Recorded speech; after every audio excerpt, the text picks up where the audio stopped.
Dia 66, Números capítulo 8, versículo 1 até o capítulo 9, versículo 23.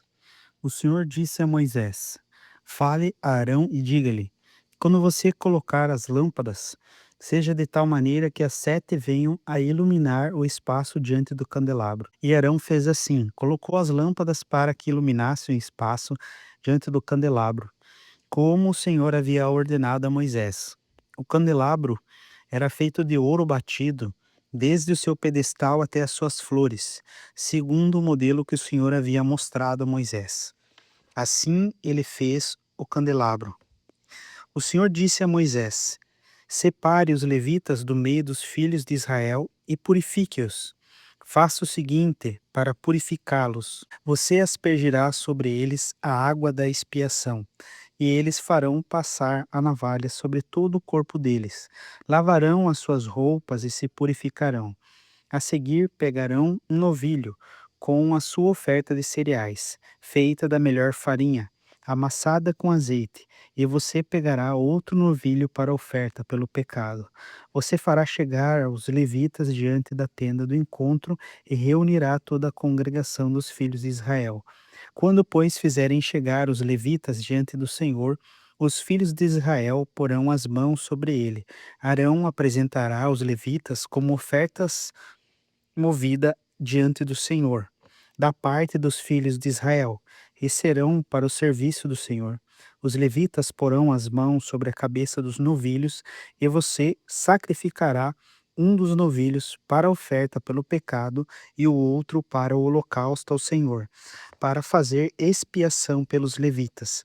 Você porá os levitas diante de Arão e diante dos seus filhos, e os apresentará por oferta movida diante do Senhor.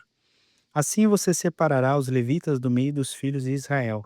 Os levitas serão meus. Depois disso, os levitas entrarão para fazerem o serviço da tenda do encontro.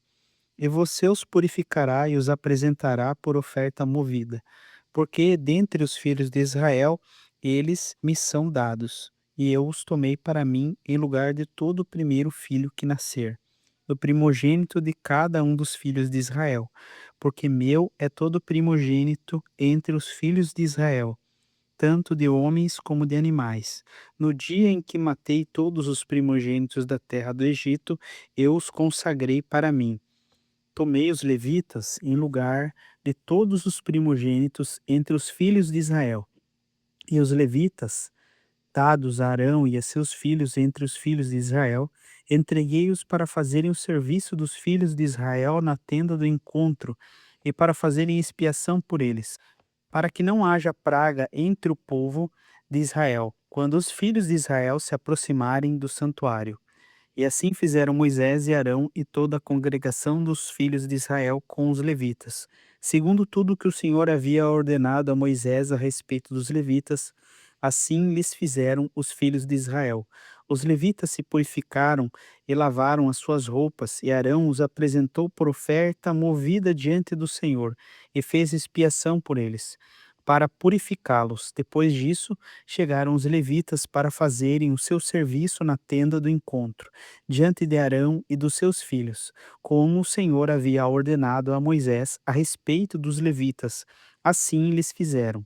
O Senhor disse ainda a Moisés: Isso é o que diz respeito aos levitas, da idade de 25 anos para cima entrarão para fazerem o seu serviço na tenda do encontro, mas a partir da idade de 50 anos deixarão de estar a serviço e não mais servirão.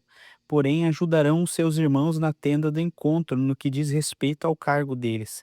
Não terão mais serviço. Assim você fará com os levitas quanto aos seus deveres. O Senhor falou a Moisés no deserto do Sinai, no primeiro mês do segundo ano depois da saída do povo de Israel na terra do Egito, dizendo que os filhos de Israel celebrem a Páscoa no tempo determinado.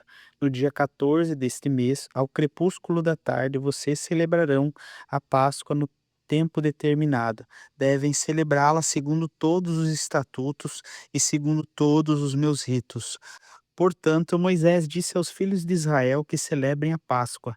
Então celebraram a Páscoa no dia 14 do primeiro mês, ao crepúsculo da tarde, no deserto do Sinai, segundo tudo que o Senhor havia ordenado a Moisés. Assim fizeram os filhos de Israel. Houve alguns que estavam impuros por terem tocado o cadáver de uma pessoa, de maneira que não puderam celebrar a Páscoa naquele dia. Por isso chegaram diante de Moisés e de Arão. Naquele mesmo dia eles disseram: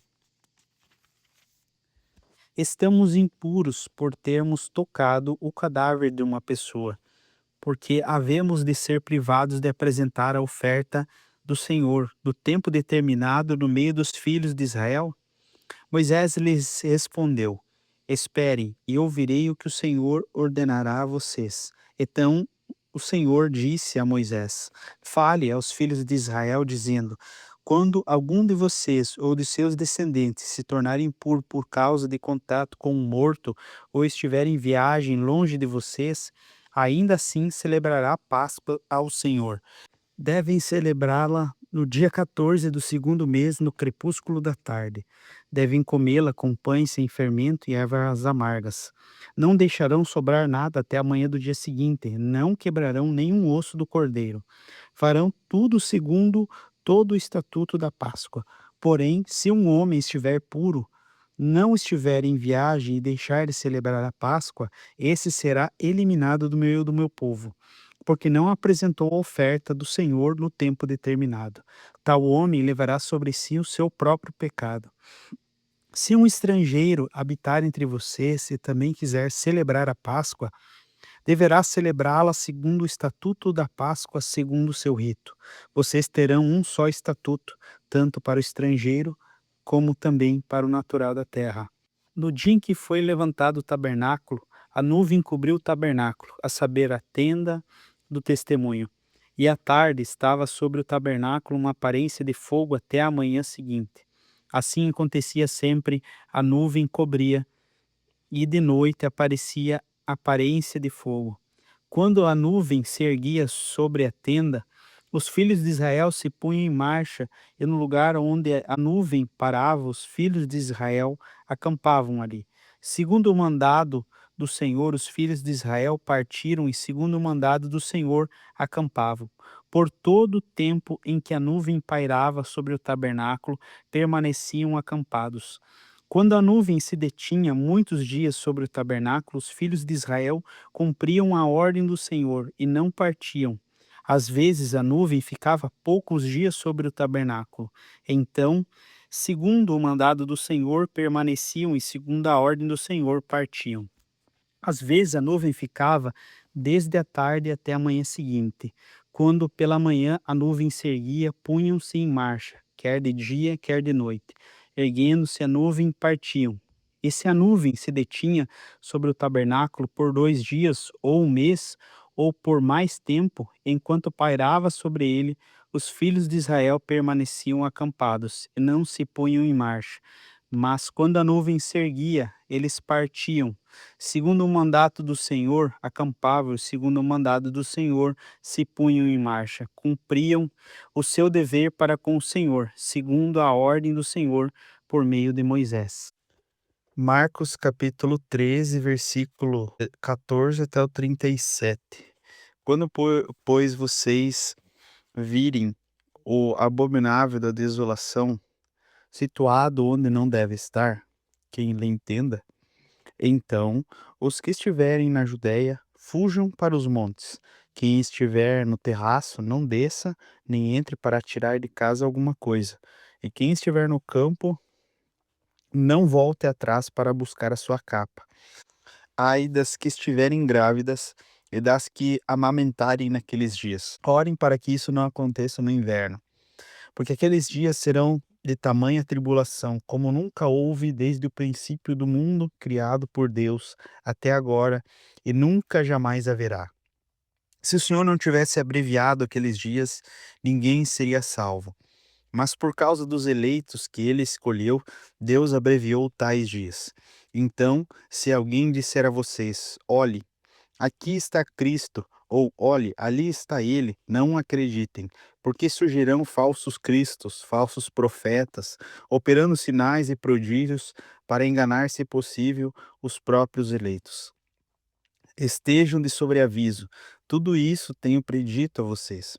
Mas naqueles dias, após a referida tribulação, o sol escurecerá, a lua não dará sua claridade, as estrelas cairão do firmamento e os poderes do céu serão abalados. Então verão o Filho do Homem vindo nas nuvens com grande poder e glória.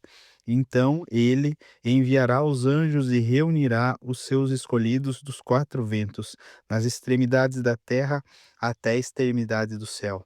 Aprendam, pois, a parábola da figueira, quando já os seus ramos se renovam e as suas folhas brotam, vocês sabem que o verão está próximo.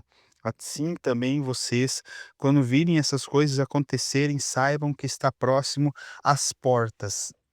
E eis, em verdade lhes digo, que não passará essa geração sem que tudo isso aconteça. Passará o céu e a terra, porém as minhas palavras não passarão. Mas a respeito daquele dia ou da hora ninguém sabe, nem os anjos do céu, nem o Filho do homem, senão o Pai. Estejam de sobreaviso e vigiem, porque vocês não sabem quando será o tempo. É como um homem que, ausentando-se do país, deixando a sua casa, dá autoridade aos seus servos, a cada um a sua obrigação, e ao porteiro a ordem que vigie. Portanto, vigiem, porque vocês não sabem quando virá o dono da casa. Se é tarde, se é meia-noite, se é o cantar do galo pela manhã, para que vindo ele inesperadamente não encontrem vocês dormindo. O que, porém, digo a vocês, digo a todos, vigiem. Salmos capítulo 50, do versículo 1 até o versículo 23. Fala ao poderoso, a Deus, e chama a terra desde o oriente até o ocidente, desde Sião, excelência de formosura, resplandece Deus. O nosso Deus vem e não guarda silêncio. À frente dele vem um fogo devorador, e ao seu redor ruge grande tormenta. Ele intima os céus lá de cima e a terra para julgar o seu povo. Ele diz: congreguem os meus santos. Os que estão comigo fizeram aliança por meio dos sacrifícios. Os céus anunciam a sua justiça, porque o próprio Deus é quem julga. Escute, meu povo, e eu falarei, ó Israel, e eu testemunharei contra você. Eu sou Deus, o seu Deus. Não o repreendo pelos seus sacrifícios, nem pelo holocausto que você continuamente me oferece. Não aceitarei novilhos da sua casa, nem bodes dos seus apriscos, pois são meus todos os animais do bosque e o gado aos milhares sobre as montanhas. Conheço todas as aves dos montes e são meus todos os animais que vivem no campo. Se eu tivesse fome, não teria necessidade de dizê-lo a você, pois meu é o mundo e a sua plenitude. Caso eu como carne de gado, touros ou bebo sangue de cabritos, ofereça a Deus sacrifício de ações de graças e cumpra os seus votos para com o Altíssimo. Invoque-me no dia da sua angústia, e eu o livrarei, e você me glorificará. Mas ao ímpio, de que serve-lhe repetir os meus preceitos e ter nos lábios a minha aliança, se você odeia a disciplina e rejeita as minhas palavras? Você vê um ladrão, você se torna amigo dele, e aos adúlteros você se associa a eles. Abra a boca para o mal e a sua língua trama enganos. Senta-se para falar contra o seu irmão e difama o filho de sua mãe. Você tem feito essas coisas e eu me calei. Você pensava que era igual a você, mas agora eu repreenderei e porei tudo à sua vista.